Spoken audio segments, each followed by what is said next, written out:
Olá a todos, vamos a mais um vídeo do canal Corre na Bíblia. Você que está assistindo este vídeo, não se esqueça de se inscrever no nosso canal para estar acompanhando tudo que postamos por aqui.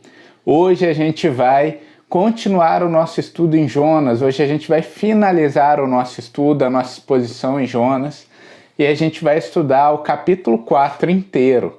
Então vamos primeiramente estar lendo o texto, Jonas capítulo 4, a gente vai ler ele inteiro. A palavra de Deus diz: Jonas, porém, ficou profundamente descontente com isso. Enfureceu-se. Ele orou ao Senhor: Senhor, não foi isso que eu disse quando ainda estava em casa? Foi por isso que me apressei em fugir para Tarsis. Eu sabia que tu és Deus misericordioso, compassivo e muito paciente, cheio de amor, e que prometes te castigar, mas depois te arrependes. Agora, Senhor, tira a minha vida, eu imploro, porque para mim é melhor morrer do que viver.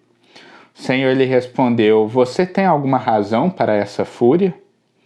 Jonas saiu, sentou-se num lugar a leste da cidade. Ali construiu para si um abrigo, sentou-se à sua sombra e esperou para ver o que aconteceria com a cidade. Então o Senhor fez crescer uma planta sobre Jonas para dar sombra à sua cabeça e livrá-lo do calor, o que deu grande alegria a Jonas. Mas na madrugada do dia seguinte, Deus mandou uma lagarta atacar a planta e ela secou-se. Ao nascer do sol, Deus trouxe um vento oriental muito quente, e o sol bateu na cabeça de Jonas, ao ponto de ele quase desmaiar. Com isso, ele desejou morrer e disse: Para mim seria melhor morrer do que viver. Mas Deus disse a Jonas: Você tem alguma razão para estar furioso por causa da planta? Respondeu Jonas: Sim, tenho, e estou furioso ao ponto de querer morrer. Mas o Senhor lhe disse: Você tem pena dessa planta, embora não a tenha podado, nem a feito crescer. Ela nasceu numa noite, e numa noite morreu. Contudo, Nínive tem mais de 120.000 pessoas que não sabem distinguir a mão direita da esquerda, além de muitos rebanhos. Não deveria eu ter pena dessa grande cidade? Amém. A gente vê que o capítulo já se inicia com Jonas demonstrando toda a sua insatisfação. Como vimos desde o início da nossa exposição, o grande problema de Jonas em relação a Nínive é que ele era totalmente contra a pregação, a mensagem naquela cidade. Ele sabia que ao ouvir a mensagem de Deus, Nínive poderia ser levada ao arrependimento como foi levada, e o Senhor seria misericordioso com eles. Jonas, ele não queria isso. Jonas, ele queria que o Deus vingativo, o Deus que derrama ira, estivesse sobre aquele povo. Ele não queria que o amor e a misericórdia de Deus fosse revelada àquele povo de Nínive. Ele já inicia mostrando todo o seu descontentamento, revelando e mostrando na sua conversa com Deus que este era o grande motivo pelo qual ele não queria ir àquela cidade. Ele chega ao ponto de expressar sua ingratidão, falando que preferia estar morto do que viver. Jonas, ele mostra aqui como às vezes a gente é tão insatisfeito, ingrato com as coisas que Deus tem feito, como às vezes a gente não concorda com os decretos de Deus e a gente chega ao ponto de desejar a própria morte. Deus tem guiado nossas vidas, às vezes, para um caminho pelo qual não esperávamos passar. Não era o desejo do nosso coração, mas era a vontade de Deus. E às vezes desejamos até mesmo morrer do que viver aquilo que Deus propôs para nós. Deus questiona então Jonas se ele tinha alguma razão para aquela fúria, se aquele sentimento de Jonas era justo, se aquele sentimento de Jonas tinha alguma explicação plausível. E a gente vê aqui que Jonas não responde. No fundo, ele sabia, o profeta sabia, que não tinha como defender aquela ideia de maneira justa. Jonas, então, ele sai dali. Ele vai próximo àquela cidade. Ele arma ali uma barraca, um abrigo, e ele senta, então, à sombra deste abrigo e fica olhando o que vai acontecer com aquela cidade. Jonas, talvez, ele tinha um lampejo de esperança de que talvez Deus mudaria de ideia e ainda lançaria a sua fúria sobre a cidade de Nínive. Jonas ainda tinha um pouco de esperança de Deus jogar sua ira diante daquele povo inimigo de Israel, aquele povo violento, aquele povo que ele por tanto tempo odiou. Jonas, então, ele senta e ele fica aguardando ali. Então, neste meio tempo, o Senhor trata a vida de Jonas. Deus ensina uma lição importante a Jonas. Para ensinar essa lição, a primeira coisa que Deus faz é crescer ao lado de Jonas uma planta para dar sombra à sua cabeça. A gente tem aqui um milagre que cresce uma grande planta e faz sombra sobre o profeta. É importante ressaltar que essa é uma região semidesértica, onde Jonas estava, com calor forte. A gente vai ver posteriormente um vento muito forte que tem naquela região, que é o siroco. Então aquela planta, de alguma forma, trouxe alívio às necessidades físicas de Jonas ali.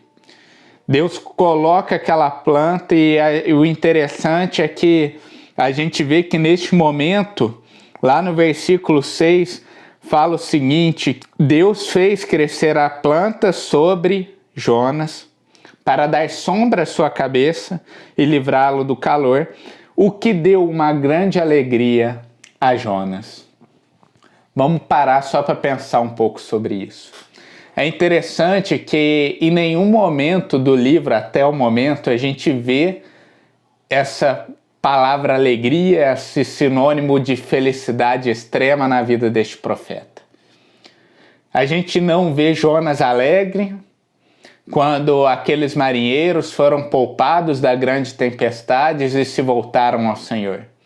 A gente não vê a alegria de Jonas quando Nínive foi poupada da ira de Deus, se arrependeu dos seus maus caminhos e se voltaram ao Senhor.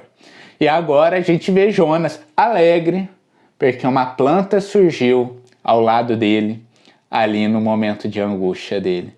Nessa atitude de Jonas, a gente vê algo que é muito real, até mesmo na vida dos crentes hoje em dia. Muitas vezes ficamos muito felizes quando as bênçãos são para nós, mas não ficamos satisfeitos e até mesmo enfurecidos quando Deus talvez abençoa os outros. Jonas demonstra todo o egoísmo que paira sobre o ser humano, todo o egoísmo que tem na nossa mente, no nosso coração corrompido pelo pecado.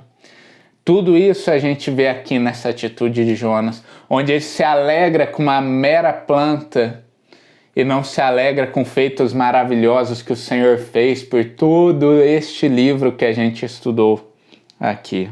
Continuando este tratamento na vida de Jonas, Deus então faz com que uma lagarta vá sobre aquela planta e aquela lagarta, ela ataca a planta e ela se seca. Aquela planta milagrosa que cresceu em um dia e depois de um dia ela morre.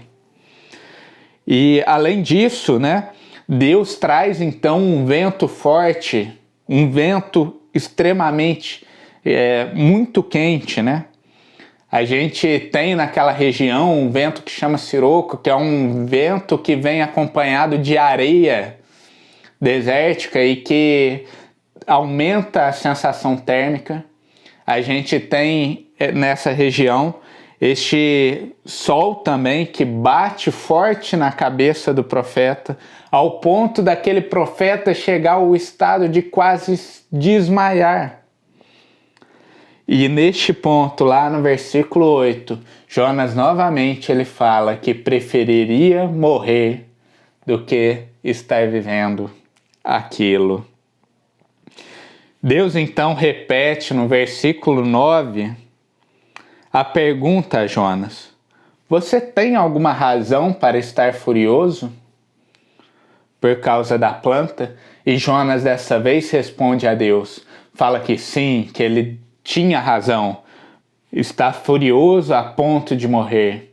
Jonas aqui, ele sente pena daquela planta. Jonas aqui, ele sente falta daquela planta. Jonas aqui, ele demonstra misericórdia da vida de uma simples planta. Deus então dá a lição final para Jonas no versículo 10 e 11, quando Deus fala: você tem pena desta planta.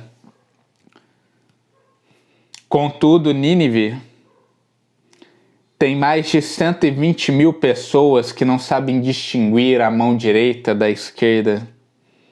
Além de muitos rebanhos, não deveria eu ter pena desta cidade? Olha que tremendo. Deus fala aqui para Jonas que ele tinha pena de uma simples planta que cresceu em um dia e morreu no outro. E Deus fala de uma cidade, a cidade de Nínive, que tinha 120 mil pessoas que não sabiam distinguir a mão direita da esquerda. Os teólogos e comentaristas vão falar que isso era referência para crianças. Tinha 120 mil crianças ali. Vão defender a ideia que devia ter uma população de 600 mil, contando com todas as pessoas. Além de haver vários rebanhos naquele local. E Deus pergunta ao profeta: você tem pena de uma planta? Eu não deveria ter pena dessa cidade? Jonas ele não coloca uma resposta final. A pergunta fica em aberto. Provavelmente a gente crê que Jonas se arrependeu, porque este livro ele foi escrito depois que Jonas retornou a Israel e que ele registrou toda esta história exatamente para que aqueles judeus pudessem ter contato com esse escrito e avaliassem seu pensamento em relação à misericórdia de Deus quanto aos ímpios, para que nós também, hoje, Igreja de Cristo, para que a gente saiba a grandeza da misericórdia de Deus, que a gente saiba que o Senhor é um Senhor que pode transformar as vidas das pessoas que nem imaginávamos, de inimigos nossos talvez, e que todos esses devem ouvir a mensagem do Senhor, devem ouvir o recado do Senhor para a humanidade. Um recado que sim fala que todos são pecadores, como fala lá em Romanos 3:23, pois todos pecaram e estão destituídos da glória de Deus. Romanos 3:10 e 11, não há um justo, nem um sequer, ninguém que entenda, ninguém que busque a Deus. Essa é a realidade do mundo, um mundo que, assim como Nínive, está perdido. Mas Romanos 5:8 fala que Deus demonstra o seu amor. Jesus Cristo veio em nosso favor, morreu em nosso favor quando ainda éramos pecadores. Deus ele se mostra como Deus de misericórdia. É isso que Jonas revela. Um Deus que sim, perdoa o pecado dos ímpios, perdoou aquele povo de Nínive e vai perdoar muitas pessoas ainda através de Jesus Cristo, através do arrependimento genuíno, através do agir do Espírito Santo nas pessoas. Nós, como Igreja de Cristo, devemos aceitar isso de bom grado, felizes e contentes, porque o nome de Jesus tem se espalhado, porque pessoas têm se rendido a Cristo. A nação santa, a família do Senhor tem crescido cada vez mais e o Evangelho tem expandido por todo o mundo. O recado da carta de Jonas é esse: que a gente conheça esse Deus rico em misericórdia e graça, esse Deus que salva os arrependidos. A mensagem que fica de Jonas para a Igreja de Jesus Cristo é: pregue o Evangelho, leve a minha mensagem à igreja, leve a mensagem de Jesus. O meu Espírito Santo irá usar vocês como instrumento, irá trabalhar a vida dessas pessoas e vidas se converterão ao único que é digno de toda a honra e toda a glória, que é Jesus. Que a gente, neste último capítulo, guarde essa mensagem no fundo do nosso coração. Que a gente guarde no íntimo do nosso coração a alegria de pregar o Evangelho, a alegria de levar às pessoas a mensagem do Senhor, a alegria de ver vidas sendo abençoadas pelo Senhor com a salvação, com o agir do Espírito Santo, com a regeneração do Espírito Santo. Que isso seja uma marca em nossas vidas, uma marca da Igreja de Jesus Cristo. Neste momento eu queria pedir a você que gostou deste vídeo, que dê um like neste vídeo, que se inscreva no nosso canal, acione o sininho para receber as nossas notificações e estar por dentro de tudo. Eu ainda estou querendo gravar mais um vídeo dessa série de Jonas, falando um pouco as curiosidades por trás deste livro. Curiosidades, coisas a mais que a gente pega aí de historiadores, curiosidades da história deste livro, tá joia? Em breve vocês vão ter ele aqui no canal. Acompanhem sempre a gente. Eu agradeço a audiência de cada um de vocês. Que Deus abençoe suas vidas. Um abraço a todos.